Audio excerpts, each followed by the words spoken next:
Hey guys, how's it going? It's Shay and welcome back to Utmost Phonology.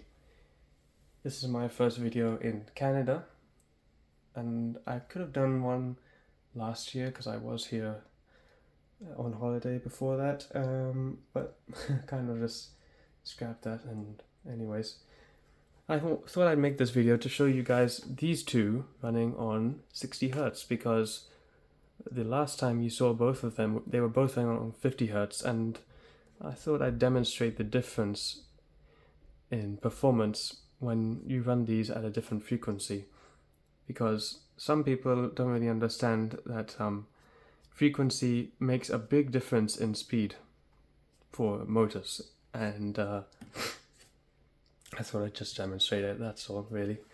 It's been a long time since you've seen this one. I first showed it on my main channel at least 3 or 4 years ago now. And if you guys remember, I used to blast this thing for being extremely weak. Now it's actually quite decent, I will say. That's high speed for you.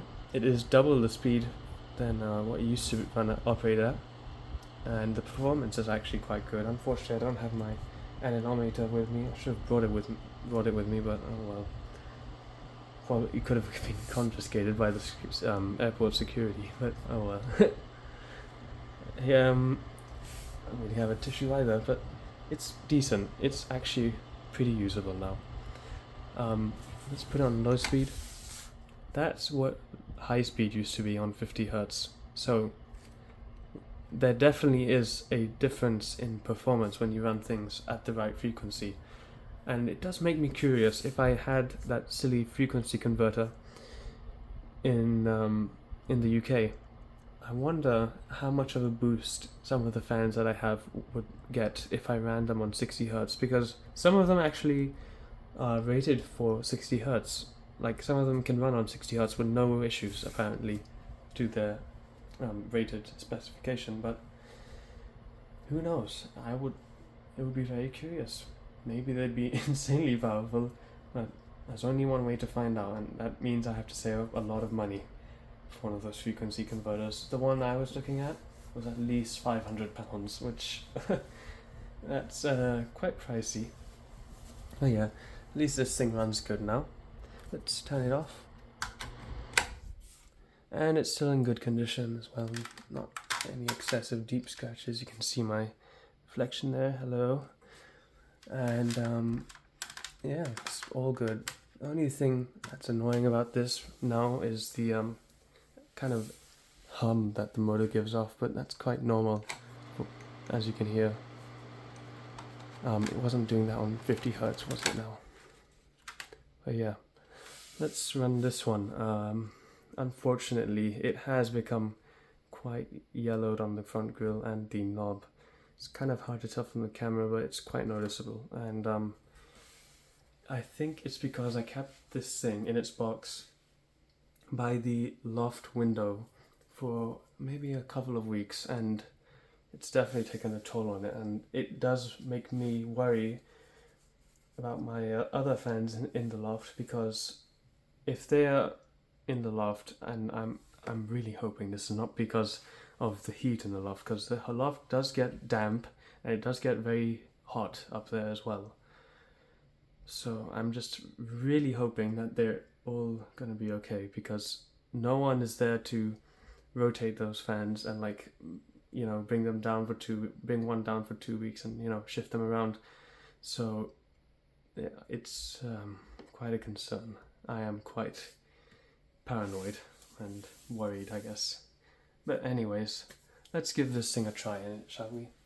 Put it on low speed. I'm putting it away because it is still very powerful. Well, decently powerful.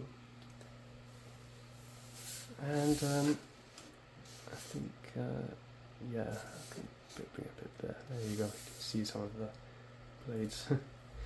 But I'm not sure how the speed control on this fan works, because it seems like there is a difference in speed variance. I'll have to check my old video, but performance still seems like the same. It's still really quite decent. It's quite quiet now, and there's no annoying 50 Hz hum. I mean, the humming from the motor has kind of decreased, but it's also got a new kind of motor sound that it didn't have on 50 Hz, which is very strange. And I assume that this fan hasn't really ran on 60 Hz before, because it was, I'm guessing what happened was it was just brought over from America or Canada and just ran in the UK for a long while.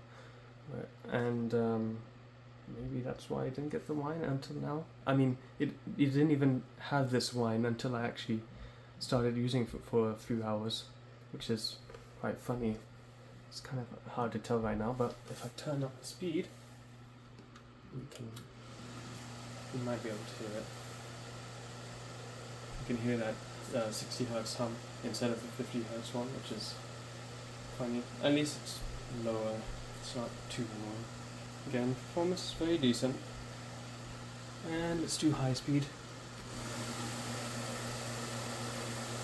which is really quite strong. I can hear that motor now. It might be stronger than what it was running at in the UK. But again, since I don't have my anemometer with me, I don't have any numbers to give you or to prove that, which is a shame.